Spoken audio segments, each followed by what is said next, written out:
Alors, mesdames et messieurs, distingués invités, au nom de mes collègues du comité national et du secrétariat général, et en mon nom personnel, je vous souhaite la bienvenue dans notre grande famille à Pareco. J'espère que vous aurez une très belle après-midi et que vous n'en resterez pas à votre première impression pour ce 8e anniversaire. Alors,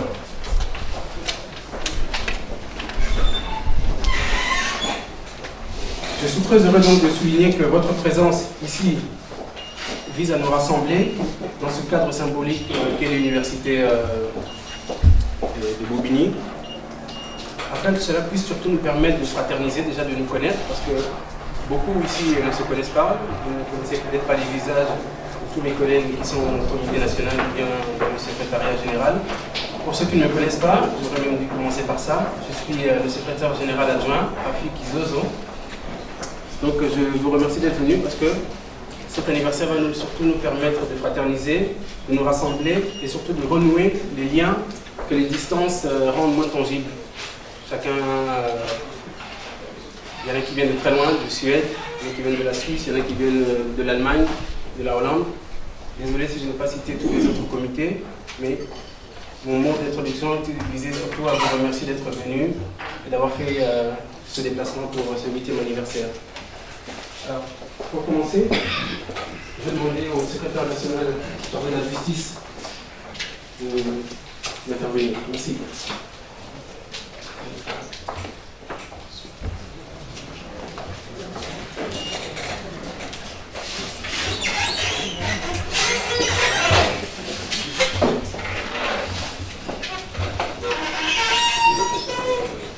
Allô? Bon, on va commencer d'abord par chanter l'hymne national au respect de notre sacré. On se met debout et puis on chante.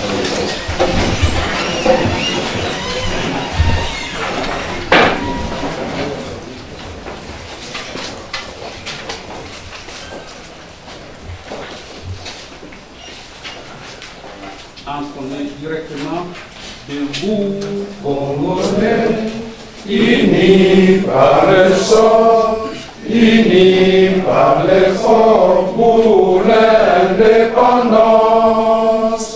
Et son enfant, longtemps courbé, et pour les bons, prenons le plus bel élan dans la paix au pardon.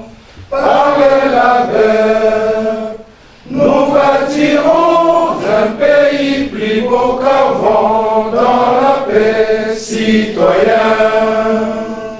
Entonnez l'hymne sacré de notre solidarité. Fièrement saluer l'emblème d'or de notre souveraineté. Congo, don béni, Congo, des aïeux, Congo, au pays, Congo, bien-aimé, Congo, nous préparons ton soleil, nous assurerons ta grandeur. 30 juin, oh ton soleil, 30 juin, oh 30 juin, jour sacré, soyez témoin, jour sacré, c'est l'immortel, serment de liberté, que nous léguons à notre prospérité pour toujours. Et je passe le micro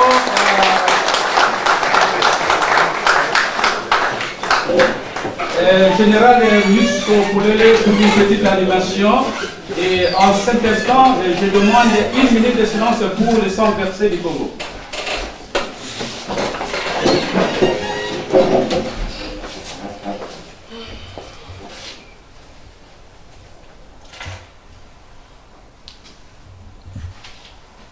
Merci.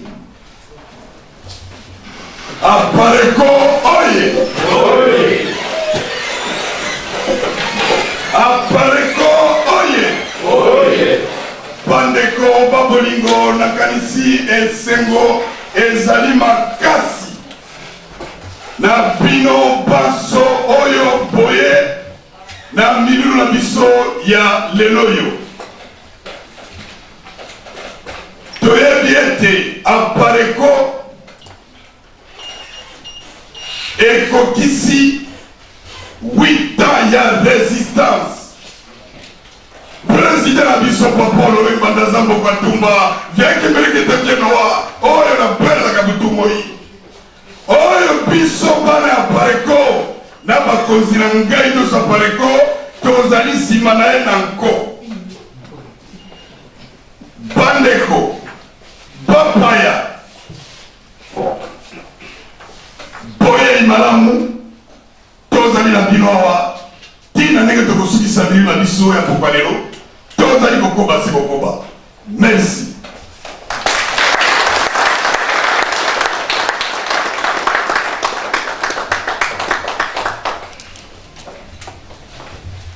Merci.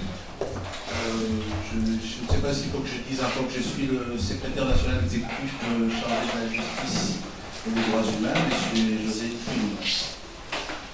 Monsieur le Président national, Monsieur le Vice-président national, Monsieur le secrétaire général, Monsieur le trésorier général, Mesdames et Messieurs les membres du cabinet du Président national, Mesdames et Messieurs les secrétaires nationaux exécutifs, Monsieur le Président régional Europe et son vice-président, Monsieur le Président territoriaux Europe et les vice-présidents, Monsieur le Président urbain et le vice-président, distingués invités et chers camarades de la résistance. Aujourd'hui, dans cette salle, c'est la mémoire qui nous rassemble. Elle nous rassemble pour nous souvenir de la mort tragique de Floribert Chebeya et Fidel Bazana, ces dignes fils de notre pays dont les destinées ont été précipitées vers l'abîme il y a 3 ans par la folie criminelle du pouvoir d'occupation en République démocratique du Congo, incarné par M. Hippolyte Kanambe Kazemberere, alias Joseph Kabila, pour ses collabos. Je serais incomplet si je ne pensais pas à toutes les victimes que lui-même, ce personne citée ici avant. Je pense aux religieux, Monseigneur Moziloa, Cardinal Etchaou. Je n'oublierai pas les journalistes Frank Ngika, Bapou Amwamba, Didas Namunjimbo, et aussi je ferai une grave erreur si je faisais omission au général Mounzamabe. Si vous pouvez encore les tolérer, de vous demander 1 minute de silence pour la mémoire de Chebeya ainsi que de toutes les victimes que l'occupation a précipitées dans la vie.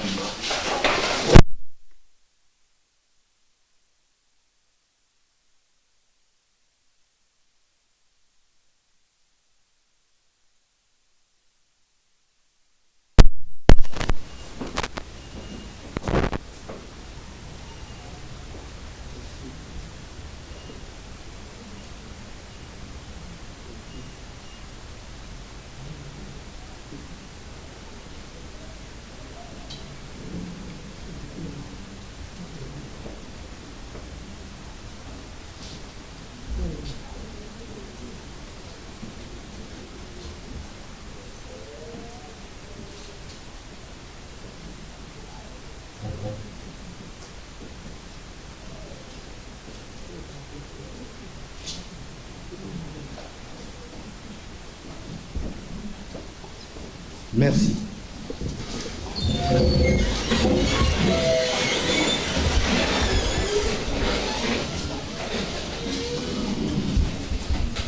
Floribert Chebeya, puisque c'est de lui qu'il s'agit aujourd'hui, et Fidel Bazana. Floribert Chebeya, membre fondateur et directeur exécutif de la Voix de Sans-Voix, défenseur des droits de l'homme, reconnu pour son objectivité, son intégrité et son professionnalisme.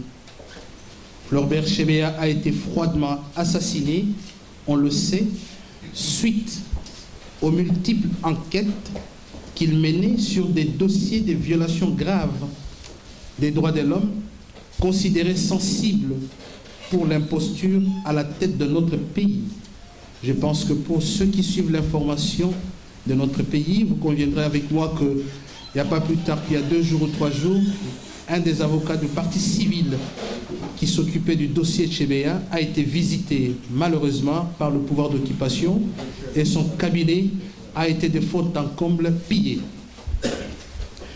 Souvenez-vous qu'en RDC, les défenseurs des droits de l'homme sont régulièrement stigmatisés par les autorités, sont assimilés à des ennemis de traîtres, des opposants, les exposant à des graves dangers dans un pays où les forces de sécurité sont parfois zélées et agissant à toute impunité. À la stigmatisation s'ajoutent les menaces régulières, les agressions physiques, les arrestations arbitraires, les harcèlements judiciaires et pire, les assassinats. Tous ces actes graves restent quasi systématiquement impunis, ce qui nous amène à constater l'impunité généralisée dans le cas de violation des droits de l'homme, dans le cas de violation des droits des défenseurs des droits de l'homme. De plus, les plaintes déposées par les défenseurs judiciaires que celles visant à obtenir justice suite à des violations des droits des défenseurs font rarement l'objet d'une enquête sérieuse. Rien de surprenant. En effet, ne perdons pas de vue que pour mieux asseoir son pouvoir d'occupation de surcroît, M. Hippolyte Kanambe Kazemberere, cité si haut, a politisé à outrance l'appareil judiciaire qui est totalement à son service et à celui de ses ennemis, celui des ennemis du peuple congolais.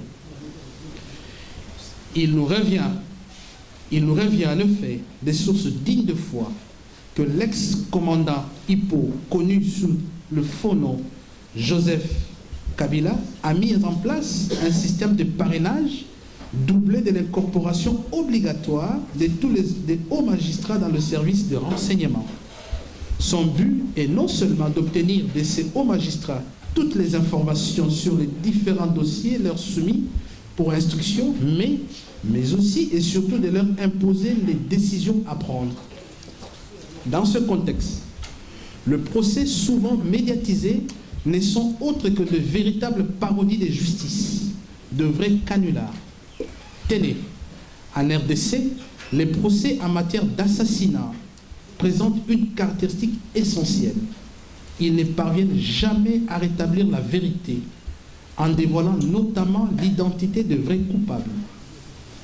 Pour se dédouaner, les pouvoirs s'amusent à offrir à tous les coups des shows télévisés au cours desquels des boucs émissaires sont présentés comme des criminels. Des exemples abondent. Citons-en quelques-uns. Suite à l'assassinat de Boteti par le pouvoir de Kanambe, le suspect numéro 1, le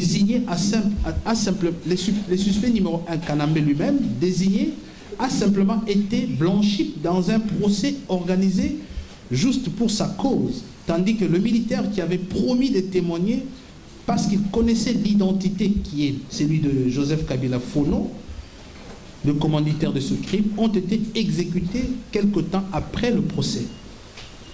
Le procès de Pasteur Coutinho Fernando est un montage à la fois grossier et ridicule parce que la création de son organisation Sauvons le Congo et ses opinions sur la situation du pays gênent le pouvoir de Kanambe. N'empêche, cet homme de Dieu, patriote de surcroît, croupit encore dans les geôles de Seperka Atmandu, centre pénitentiaire de rééducation de Kinshasa. Une plainte a été déposée par la famille de M. Armand Tungulu, digne fils du pays, lâchement assassiné pour avoir bravé la peur en jetant une pierre sur le cortège dit présidentiel en signe de désapprobation au pouvoir d'occupation. Cette plainte n'a jamais fait l'objet d'un dossier de registre d'information, encore moins des dossiers de registre du ministère public, pour des raisons qui sont désormais connues de tous.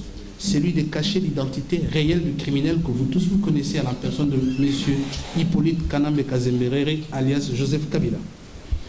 Un autre cas doit retenir notre attention, celui du colonel Issoa, pour ceux qui connaissent encore la division, l'ex-division spéciale présidentielle, il fut un de colonels qui composait cette division, arrêté depuis bientôt 5 ans et placé à Makala. Il faut que je vous le dise en passant que ce colonel n'a pas été arrêté seul.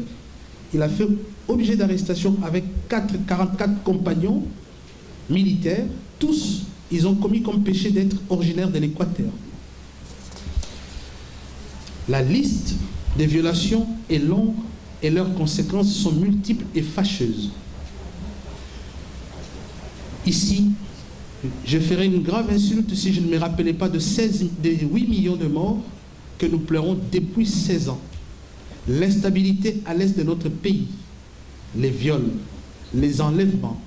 Pas plus tard qu'hier encore, le rapport d'Amnesty International a été beaucoup plus élogié en mauvais sur la situation des droits de l'homme, cette dégradation macabre qui se perpètre au Congo. Nous ne pouvons pas ne pas mentionner tous les crimes et autres pillages de nos richesses perpétrés par les armées du gouvernement du Rwanda, de l'Ouganda et du Burundi, en complicité toujours avec M. Kanambe et quelques Congolais cupides au service de l'occupant. Tous ces mots sont la preuve que celui qui se trouve actuellement à la tête de la République démocratique du Congo, notre cher pays, n'est pas seulement un imposteur, mais plus qu'un sanguinaire. Il est aussi un sanguinaire patenté dont la cruauté a atteint son paroxysme. Nous profitons de cette opportunité pour rassurer nos compatriotes. Aucune victime ne sera oubliée dans la poubelle de l'histoire lorsque Apareko et les autres auront sifflé la fin de la récréation. Le moment venu, des procès dignes seront organisés en vue de poursuivre tous les coupables et obtenir leur condamnation ainsi que réparation. Ce n'est que de cette manière que les familles des défunts et la mémoire des illustres disparus, entendus Floribert Chebeya et Bazana et consorts, pourront être honorés. Au début de mon propos, j'avais dit que le rassemblement de ces jours se faisait sous la symbolique de la mémoire. Mais pas seulement. Autrement, nous risquerons de compter parmi ceux qui se contentent de constater sans jamais agir ou réagir. Ainsi, après ces quelques mots sur les victimes du régime sanguinaire de M. Kanambe, permettez-moi de vous rappeler, mesdames et messieurs, que nous sommes aussi réunis dans cette salle pour célébrer le 8e anniversaire de l'Alliance des Patriotes pour la refondation du Congo, entendue à Apareko. Fille aînée de la résistance à l'occupation et à la balkanisation de la RDC.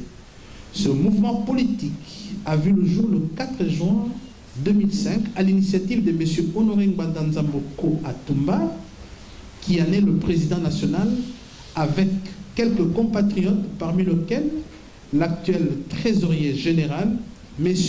Ebama, dont nous saluons la présence dans cette salle.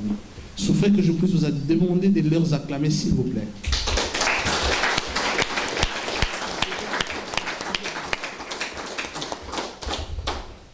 Il représente valablement le fondateur de notre chère alliance. C'est déjà fait, vous l'avez acclamé. Et je ferai une omission macabre si je ne reconnaissais pas aussi à tous les membres de l'Apareco le mérite de lutter à côté de M. Honoré Ngbandanzamboko Atumba. De notre part, il serait ingrat d'occulter l'engagement ô combien remarquable de tous les membres de l'Apareco ainsi que celui de tous les patriotes qui continuent cette âpre lutte. En effet, au nom de l'amour de la patrie, ils bravent jour et nuit menaces, insultes, violences et toutes sortes de dangers. Sachez, chers compatriotes, et qu'ils sachent eux aussi que Dieu et nos aïeux soutiennent ce combat juste et noble. Aussi, sans aucune crainte, pouvons-nous affirmer avec force que notre lutte ne connaîtra aucun répit. Il n'a qu'une date, un délai, à savoir la libération totale de notre beau pays, la RDC.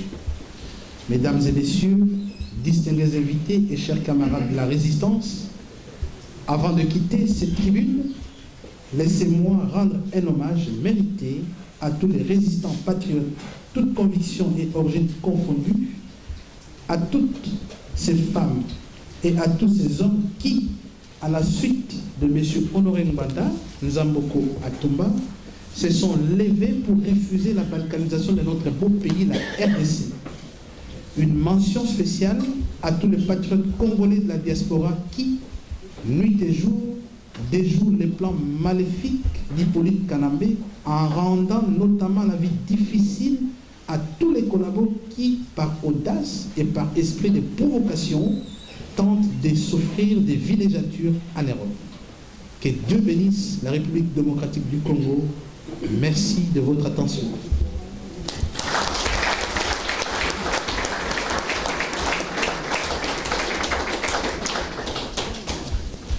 Bien, après cet exposé de notre secrétaire national exécutif chargé de la justice, un tableau noir mais combien réel, je vais passer la parole au secrétaire général adjoint, Amici Kilocho, pour son intervention.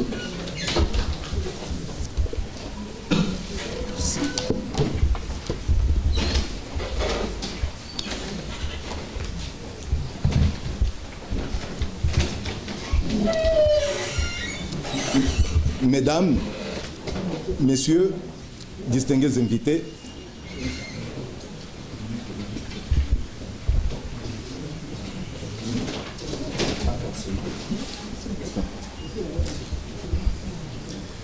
chers compatriotes et résistants, à l'occasion donc du 8e anniversaire de la création de la PARECO, il m'a été proposé de vous entretenir d'un sujet qui m'est cher et qui, je le sens, me va comme un gant. Il me va comme un gant d'abord puisqu'il est en rapport étroit avec la discipline que j'ai apprise, les métiers que j'ai eu la joie et la satisfaction d'exercer et que je n'ai pas encore quitté. D'ailleurs, peut-on vraiment abandonner le journalisme? C'est peut-être la forme de l'exercice qui peut changer, mais le métier lui-même, on ne le quitte jamais, tellement il est passionnant. Ce sujet me va comme un gant. Ensuite, puisqu'il rencontre parfaitement les convictions qui sont miennes et sans se renouveler et consolider à l'épreuve des défis auxquels, ensemble, au sein de la grande famille des patriotes et résistants congolais en général et de la PARECO en particulier,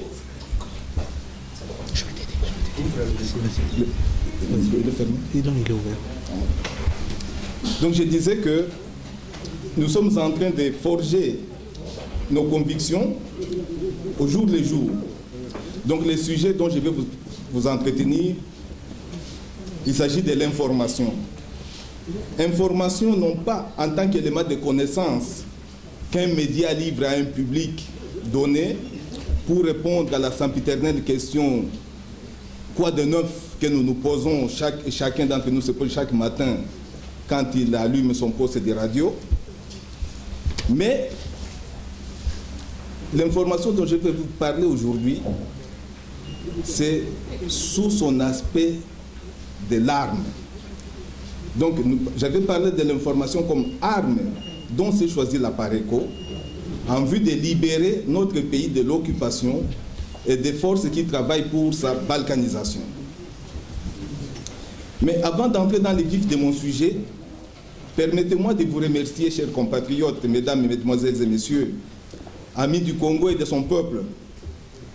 Votre seule présence dans cette salle témoigne du soutien que vous apportez à ces combats justes et nobles que mène depuis 8 ans la PARECO. Permettez-moi aussi de saluer un homme. Il n'est pas physiquement avec nous ici dans cet amphithéâtre, mais sans doute qu'il y est en esprit.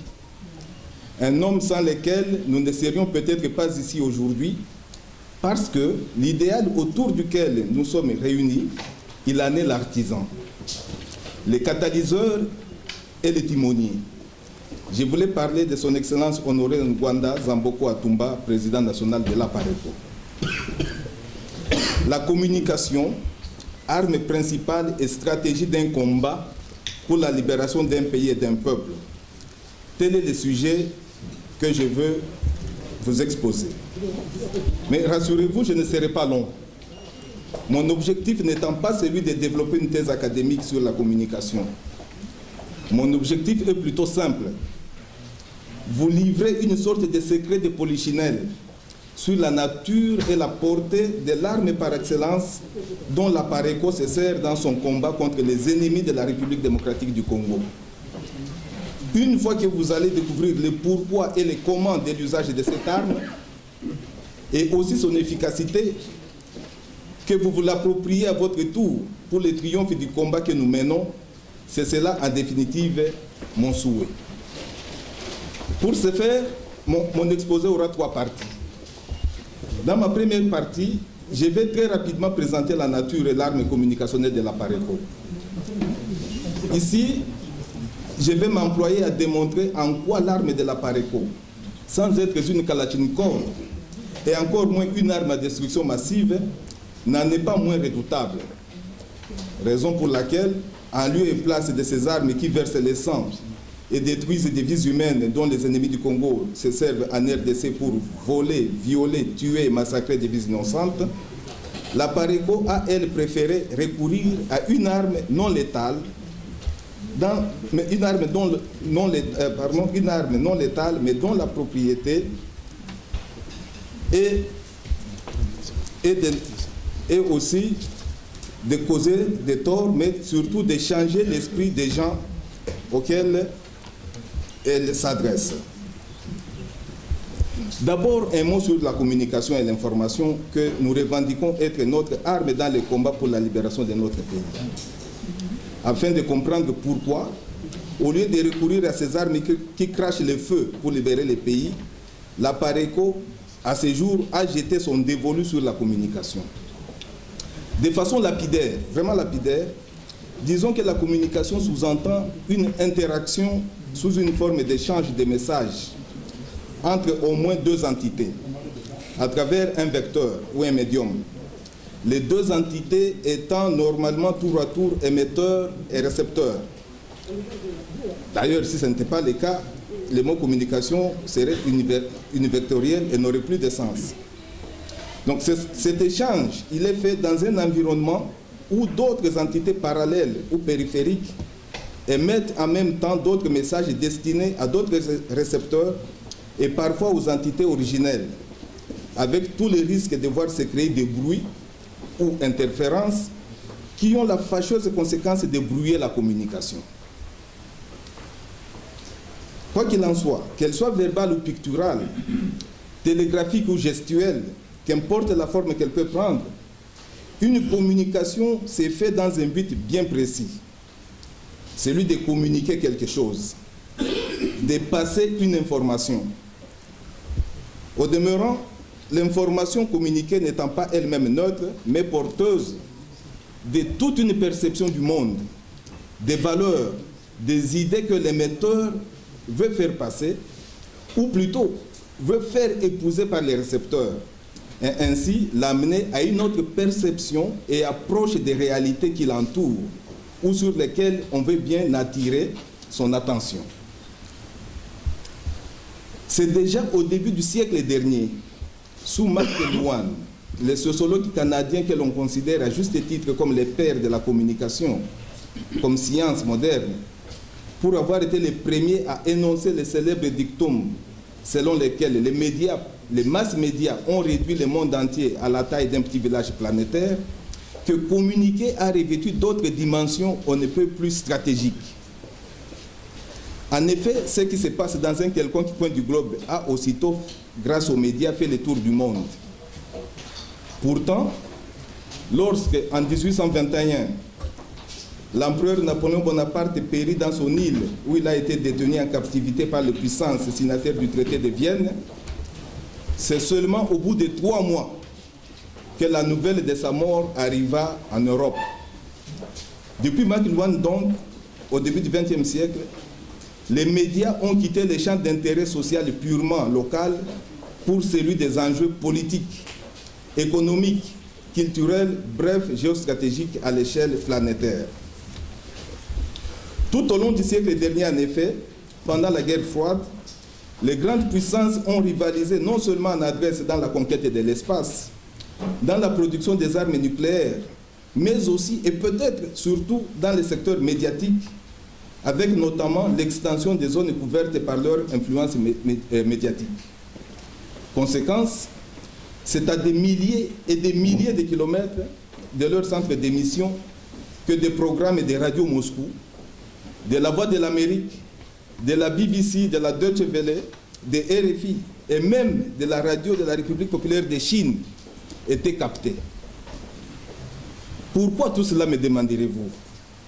Parce que l'information, que moi je considère comme le dernier et principal élément dans toute communication, le plus important parce que le seul objet qui rentre dans l'intellect du sujet est donc capable de bouleverser son équilibre interne et externe, c'est-à-dire sa perception du monde, l'information, disais-je, est dotée d'un pouvoir extraordinaire, celui de créer l'opinion. Or, au sujet de l'opinion, Blaise Pascal disait déjà que c'est la reine du monde. La raison elle-même est condamnée d'avance quand elle s'en prend à l'opinion. Pour s'en convaincre, il suffit de penser au désarroi dont furent frappés Dieu et les entités qui étaient à ses côtés lorsque, selon les Saintes Écritures, ils se rendirent compte que l'homme que Dieu avait placé dans le jardin d'Éden venait de manger du fruit de l'arbre interdit. L'arbre que la Bible présente comme celui de la connaissance du bien et du mal. À en croire les Écritures, Dieu dit: et maintenant que l'homme est devenu ce que nous sommes, c'est-à-dire connaissant le bien et le mal, que faut-il faire?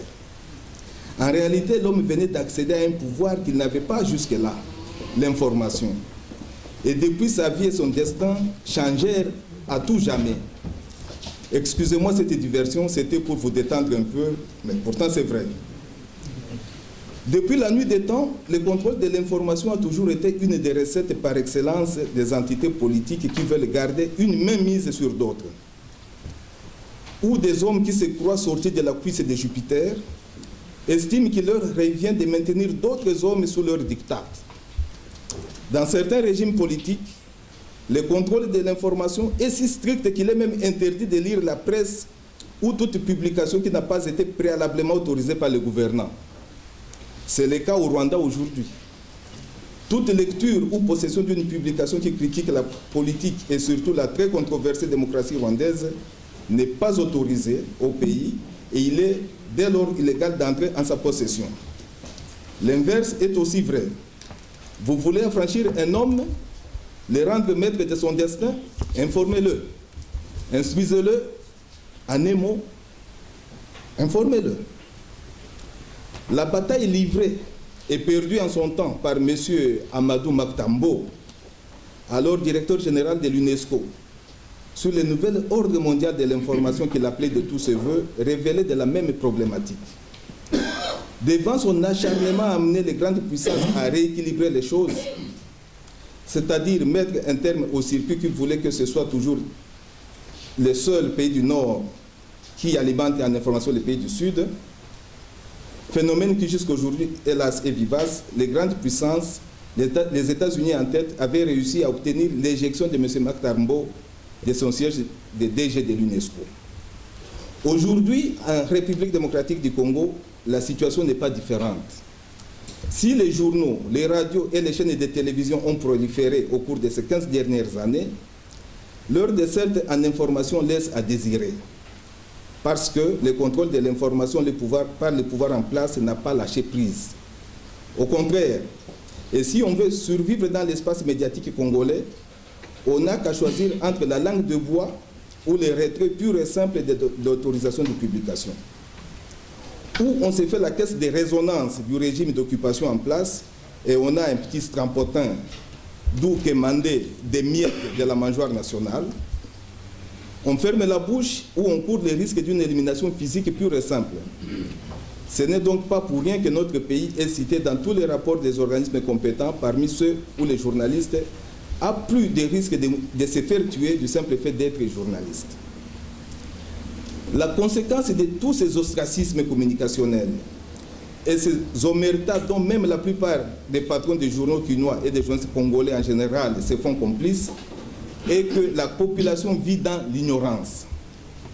Ignorance de ses droits les plus élémentaires comme de ses droits les plus sacrés et inaliénables. Ignorance de ce qui se passe autour de lui, ignorance de ce qui se fait derrière son dos, ignorance de ce que font ses dirigeants à son détriment, ignorance de l'identité de ceux qui s'ingénient à les garder dans des conditions de vie inhumaines, ignorance des dangers que lui font courir des hommes politiques irresponsables et corrompus de tous bords, ignorance des pillages systématiques des ressources naturelles du pays avec la complicité des dirigeants lui imposés, ignorance des dangers qui pèsent sur la souveraineté nationale et l'intégrité du pays, bref, ignorance totale de tout ce qui touche aux intérêts vitaux et souverains.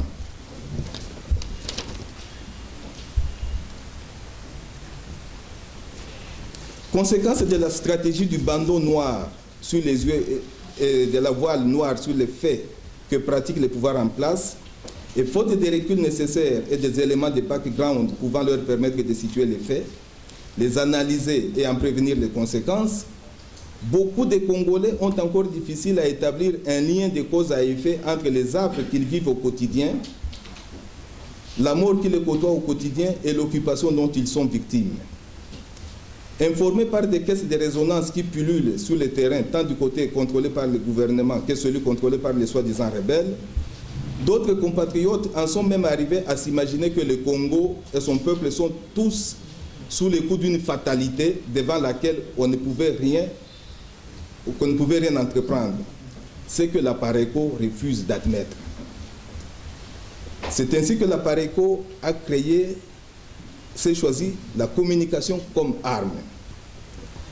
Devant tous les dangers qui guettent notre pays et notre peuple, la Pareco a été créée et portée sous les fonds baptismaux le 4 juin 2005. Non sans grande ambition, libérer les pays de l'occupation avant de les refonder sur des bases nouvelles qui en feront un grand pays, non seulement pour les biens de ses citoyens, mais celui du continent africain tout entier, parce qu'il aura retrouvé son rôle de locomotive au centre d'un continent en proie à 1000 défis. Devant la conviction que rien dans ce sens ne peut se faire sans l'engagement de l'homme, du citoyen congolais, dès son premier jour, la Pareco a pensé qu'il convenait préalablement de libérer cet homme, ce citoyen congolais, de l'ignorance dans laquelle un pouvoir politique au service des intérêts étranges et des étrangers s'emploie à les maintenir. Libérer ce peuple des formats de pensée qui font de lui l'ennemi inconscient de son propre pays, de son propre épanouissement, aura donc été le premier combat mené par la Pareco. Apporter l'information. Cette denrée dont il est privé à connaissance de cause par le système politique qui préside aux destinées de notre pays.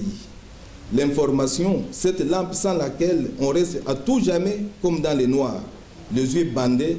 L'information, c'est ce que la Pareco s'est choisi comme première arme de son combat. À travers sa stratégie de la communication tous azimuts, la Pareco a voulu 1. Mettre un terme à l'omerta derrière laquelle les pseudo-gouvernants se cachent et cachent des forfaits sans nom qu'ils commettent et divulguent tous les secrets de ces messes noires qu'on lit par-ci par-là sur la RDC. 2. Informer sur tout ce qui les concerne le peuple congolais, mais aussi, à travers l'information, former et éduquer ce peuple. En effet, notre communication avec le peuple congolais prend en compte les rapports dialectiques qui existent entre l'information et l'instruction, l'information et la culture, l'information et le développement, et veiller les consciences des Congolais par rapport aux défis auxquels ils font face. 3. Décomplexer totalement les citoyens congolais et les libérer de tout atavisme et tout préjugé distillé à son endroit et qui, à force d'être répété à temps et à contre-temps, dans un environnement politique où tout est mis en place pour qu'il soit ainsi, il y a des Congolais qui ont commencé à y croire, nonobstant les génies de nos propres ancêtres qui ont su combattre et lutter pour que la portion de la terre sur laquelle est aujourd'hui délimitée la RDC Congo, la RD Congo, nous soit léguée, et c'est avec un ferme espoir de nous voir la léguer à notre tour à nos enfants et aux enfants de nos enfants. En définitive,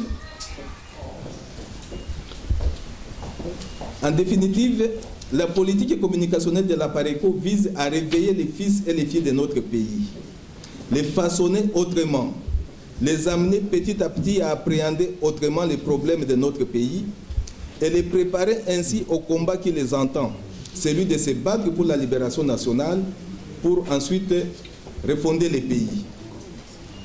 Mais quel bilan peut-on à ce jour établir de cette approche? Sans fausse modestie, il y a lieu de reconnaître que la politique suivie par la PARECO a porté des fruits. Je m'en vais vous l'expliquer. Au jour qu'il est, il n'y a pas une agence de presse internationale, il n'y a pas un seul quotidien ou périodique qui peut se targuer d'avoir mis à la disposition de l'opinion nationale congolaise une information concernant la République démocratique du Congo plus que la PARECO. Et cela en quantité comme en qualité. À part peut-être la mission des Nations Unies au Congo, connue sous l'acronyme de MONUSCO, il n'y a pas un service de presse d'une quelconque ambassade à Kinshasa qui a déjà fourni sa centrale en information d'une sensibilité supérieure à celle que la PARECO collecte, traite et diffuse au public international sur la RDC. En guise d'illustration, je vais citer pêle-mêle quelques documents qui ont fait mouche dans les milieux politico-diplomatiques au pays et dans les chancelleries, soit par leur valeur heuristique, soit par leur profondeur, soit encore et surtout par leur pouvoir d'anéantissement des projets funestes ourdis au détriment de la République démocratique du Congo et ses populations. Il y a par exemple le livre « Crimes organisés en Afrique centrale ». Ce livre est une banque de données d'une rare valeur heuristique et documentaire. Quiconque a pris la peine de les lire et d'en découvrir les documents annexes a vu des écailles tomber de ses yeux sur les enjeux de la crise qu'on appelle pudiquement crise des Grands Lacs. À lui tout seul, ce livre, Crimes organisés en Afrique centrale, a démontré, preuve à l'appui, les plans d'occupation et de balkanisation en cours en RDC. À lui seul, ce livre a drainé vers la résistance congolaise plus de la moitié de ce qu'elle compte comme élite intellectuelle. Il y a aussi les sites de la PARECO. Ce site met à la disposition du public des informations d'un type que seuls les grands décideurs du monde ont sur leur bureau, tellement ils sont strictement confidentiels et stratégiques. Voici ci-dessus un florilège, juste un florilège des dossiers révélés dans ce site. Le trafic de l'uranium entre le gouvernement de la RDC et le gouvernement iranien. La lettre du président Yoweri Museveni au secrétaire général de l'ONU sur la guerre dans le Kivu, dans laquelle le président ougandais, médiateur dans les fameuses négociations gouvernement de Kinshasa et le M23, joue à l'avocat de ces derniers et propose, en guise de solution à la crise des Grands Lacs, que la RDC accepte les revendications territoriales de Banyarwanda dans le Kivu. Les rapports confidentiels du représentant de l'Union européenne, M. De Filippi, sur les irrégularités autour des élections de 2006 et la planification de la tricherie par les pouvoirs organisateurs de ces élections. Le recyclage par le Rwanda des ex-intérams pour poursuivre sa politique d'occupation dans le Kivu. L'affaire du traité de Nice entre la confrérie des hospitaliers et le Conseil national des Congolais. Bref, il y a beaucoup de sujets, beaucoup de dossiers que l'opinion nationale et internationale connaît à partir du site de la PARECO, mais des sujets que seuls les dirigeants de ce monde, les grands dirigeants de ce monde, ont les moyens et les services pouvant leur faire apporter le contenu de ce genre de sujets. Il faut ici préciser que jamais, jusqu'aujourd'hui, aucun responsable politique national ou étranger n'a apporté un moindre démenti aux révélations livrées par la PARECO. Tout au plus, ces responsables ont été amenés à revoir beaucoup de leurs plans contre les Congos ou certains des hommes politiques congolais du fait de leur ébruitement par la PARECO. En effet, dans les mêmes sites de la Pareco, il est publié des articles d'analyse qui dénoncent des plans tordus du régime d'occupation contre beaucoup de nos compatriotes ou des intérêts vitaux du pays. Je vous fais grâce d'un autre petit florilège de dossiers que j'ai cité pêle-mêle pour passer directement à ce qui paraît beaucoup plus important. Et je veux dire ceci. En plus des informations de haute facture, mieux des éléments de renseignement que nous mettons à la disposition du public congolais, les responsables de la Pareco, en premier lieu desquels le président national, M. Honoré Ngwanda, multiplient à l'endroit du peuple congolais une communication de proximité, en Lingala notamment, pour les besoins de la vulgarisation du message de la Pareco, son projet de société et son idéal, mais aussi pour lui enlever les bandeaux noirs qui l'empêchent de voir où il pose ses pieds et lever un coin de voile qui lui cache la réalité. C'est au cours de ces messages de proximité de mobilisation qui souvent interviennent en feedback de ce que la Pareco a elle-même reçu comme message de la base que la dimension pédagogique de notre communication tourne en plein régime. Sur ce point précis, sans non plus nous jeter des fleurs, il n'existe pas un opérateur politique dans notre pays, du pouvoir ou de l'opposition, qui a entretenu une communication aussi intense, aussi suivie et aussi pédagogique avec le peuple congolais comme le fait le président national de la Pareco, M. Honoré Ngwanda. Aucun sujet d'intérêt national n'a été considéré comme tabou ou très sensible par lui pour ne pas faire l'objet d'une communication avec le peuple congolais. En 8 années de combat, le président de la Pareco a totalisé tout support confondu, c'est-à-dire interviews radiophoniques, messages vidéo disponibles sur YouTube, Facebook, messages audio sur cassette, VHS ou simple cassette. Donc il a totalisé plus de 45 heures de speech destinés au peuple congolais. Toujours vulgarisant, expliquant, exhortant, réconfortant, orientant, toujours se battant. Il suffit de se rappeler qu'en plus de 10 ans à la tête du pays, l'imposteur national Hippolyte Kanambe ne s'est pas adressé plus de 70 minutes au peuple qu'il est censé diriger. Mais, me direz-vous, à quoi tout cela a-t-il mené? Quelles sont les implications réelles de cette stratégie communicationnelle tous azimuts à laquelle se livre la Pareco? Voici ma réponse. Dieu seul sait combien de Congolais ont rejoint la résistance à cause de cette politique de communication. Et lui seul encore sait combien de plans funestes encore, ou plutôt des plans funestes contre notre pays ont été abandonnés parce que portés à nu par la Pareco. Lui seul sait enfin combien de vies humaines ont été sauvées par le simple fait de dénoncer les noms des personnes visées ou ceux des personnes chargées du sale boulot. Ce qui est évident, c'est qu'il n'empêche plus, il n'échappe plus à un seul Congolais le fait que son pays est sous un régime d'occupation, qu'il est sous la coupe d'un régime d'imposture et qu'il est dirigé par un gouvernement qui ne travaille pas pour ses intérêts, au contraire qu'il travaille pour la disparition à terme de notre souveraineté internationale. Grâce à cette stratégie de la Pareco, les Congolais ont pris conscience du fait qu'il leur appartient à eux, et à eux d'abord de se battre pour leur pays. Grâce à cette stratégie de la Pareco, les Congolais qu'on raillait comme BMW, c'est-à-dire Bia Music Humaine, ne s'intéressant qu'au plaisir de ce monde, ont changé de mentalité. Ceux de la diaspora ont donné le ton en tournant les dos à cette musique abrutissante et infantilisante qu'on lui distillait à longueur de journées et de nuits pour les dissuader de penser au destin du pays. Grâce à cette stratégie, affameurs du peuple et autres détourneurs de deniers publics ne consomment plus en toute quiétude les fruits de leur rapine, parce qu'ils savent que les Congolais ont désormais l'œil sur eux et qu'à la première occasion, ces derniers sont prêts à leur demander des comptes d'une telle façon que beaucoup de ces malfrats ne circulent plus à travers le monde et préfèrent désormais se terrer à Kinshasa dans leur villa cossu. Mais on peut parier que demain, même Kinshasa et leur villa leur seront un véritable enfer par l'effet de cette même stratégie communicationnelle de la Pareco.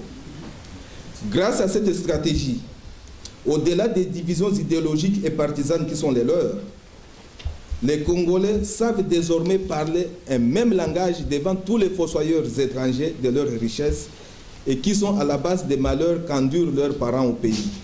Ainsi que l'a appris à ses dépens, à Oxford, les récents encombrants hôtes d'un groupe d'étudiants de l'Université d'Oxford au Royaume-Uni.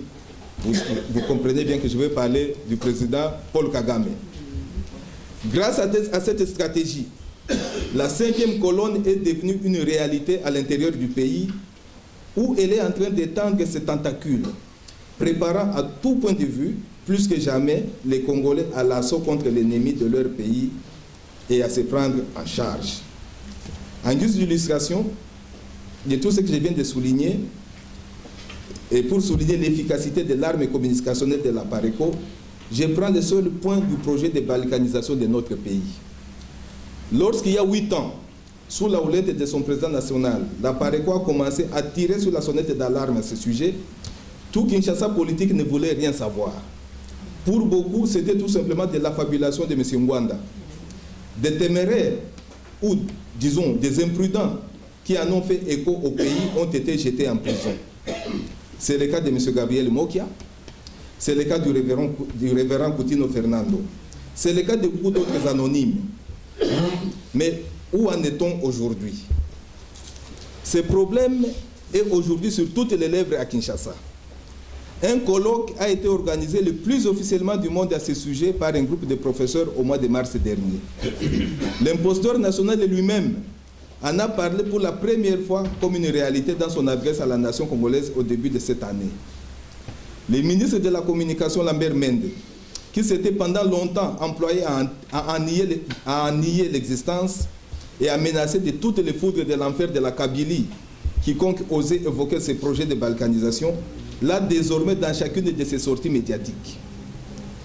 Pour mobiliser les citoyens congolais contre une énième invasion du territoire national par des troupes rwandaises et ougandaises, le gouvernement de Kinshasa, de guerre lasse, s'est vu contraint de reconnaître l'existence de ces plans et que les guerres à répétition imposant à notre peuple procédaient de cette réalité.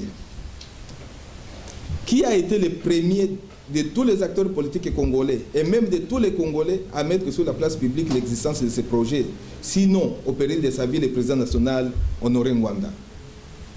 Qui a vendu le premier l'idée aux Congolais de se serrer les coudes pour faire face à ces grands défis, sinon encore le président Honoré Ngwanda? Tout compte fait, il serait aberrant, et là j'en arrive donc aux perspectives, il serait aberrant de prendre cet éveil de conscience collective pour étape ultime du combat de la PARECO. Beaucoup reste à faire. De larges franges de notre population n'ont pas encore été touchées par notre message. Les raisons sont multiples, mais on peut citer parmi elles le gigantisme de notre pays et l'éparpillement de nos populations sur 2 345 000 km² d'un territoire national encore à l'âge de la pierre taillée en matière de la communication et couvert entièrement par la seule radio Okapi, la station onusienne de la MONUSCO. Une MONUSCO qui n'est pas exempte de tout soupçon dans ce que nous déplorons. Il y a aussi la précarité de cette population qui fait qu'elle soit incapable d'accéder aux communications de la PARECO qui passe plus de 70% via Internet. Mais le plus important obstacle à la vulgarisation du message de la PARECO est et reste l'ostracisme des faits décrétés par les pouvoirs d'occupation contre la résistance congolaise. Une loi non écrite proscrit en effet de parler de la PARECO et de son leader ni en bien ni en mal au Congo. En effet, l'occupant, ses complices tant du monde médiatique national qu'international, s'interdisent de faire une quelconque allusion au combat des résistants congolais de peur de créditer dans l'opinion nationale l'existence de ces derniers et donc de travailler contre eux-mêmes.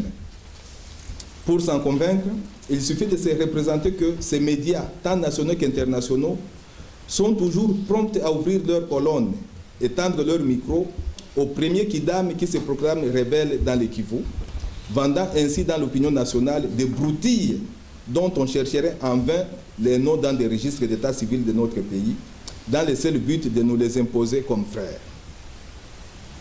Ont-ils raison? Ont-ils tort? Difficile de trancher si on se met dans leur position de maître à penser et d'auxiliaire du système que la PARECO combat. Un adage ne dit-il pas que les ennemis de nos amis sont nos ennemis? D'ailleurs, où serait leur protégé à la tête de nos institutions s'ils devaient parler de la résistance, de la PARECO et de Honoré Ngwanda qui sont devenus si populaires malgré l'embargo dont ils sont frappés? Que conclure alors? Parti du néant il y a 8 ans, le combat de la PARECO, ce n'est un secret pour personne, est désormais la pierre angulaire du rempart que les Congolais ont érigé pour défendre leur patrie. En témoignent les appels de détresse, les offres de soutien, les pressions de tout genre que le Comité national enregistre par centaines chaque jour et de partout au pays. C'est que le message de la PARECO est passé. Les gens en sont mobilisés. Il appartient maintenant à ceux des nôtres qui sont encore sur le gradin de rejoindre les patriotes dans l'arène où est en train de s'écrire la page la plus glorieuse de l'histoire de notre pays après le 30 juin 1960. Demain, après-demain, j'en suis convaincu, des étudiants en sciences de la communication de l'IFASIC, ex-ISTI, des facultés catholiques de Kinshasa et d'ailleurs, auront à étudier, pour les besoins de leur thèse, la communication politique de la PARECO pendant l'occupation du pays. Je suis convaincu qu'ils y retrouveront non seulement une inébranlable constance, mais aussi une inlassable démarche pédagogique pour le civisme, le patriotisme, la culture de la paix, de la solidarité et de l'unité nationale, du respect de l'homme en tant qu'humain, du sens des valeurs, du sens de l'auto-prise en charge et du destin partagé des peuples africains que certains ont non sans raison appelé le panafricanisme. Ce que ces chercheurs ne trouveront jamais dans les discours de la PARECO, c'est l'appel à la haine raciale ou ethnique, l'appel à l'intolérance, l'appel à l'incivisme. Ils ne trouveront pas non plus nulle part dans la communication politique de la PARECO l'incitation au saccage des infrastructures comme signe de révolte comme les autorités nationales. Voilà, chers amis, messieurs, mesdames, membres de la résistance congolaise, le petit exposé que j'ai préparé pour vous en guise de la politique communicationnelle de la PARECO. Vous aurez remarqué que notre tableau de chasse n'est pas moindre. Sur ce tableau, il y a beaucoup de trophées, mais il est encore incomplet. Nous entendons un dernier trophée accroché sur ce tableau, et ce dernier trophée s'appelle la libération du pays. Je vous remercie.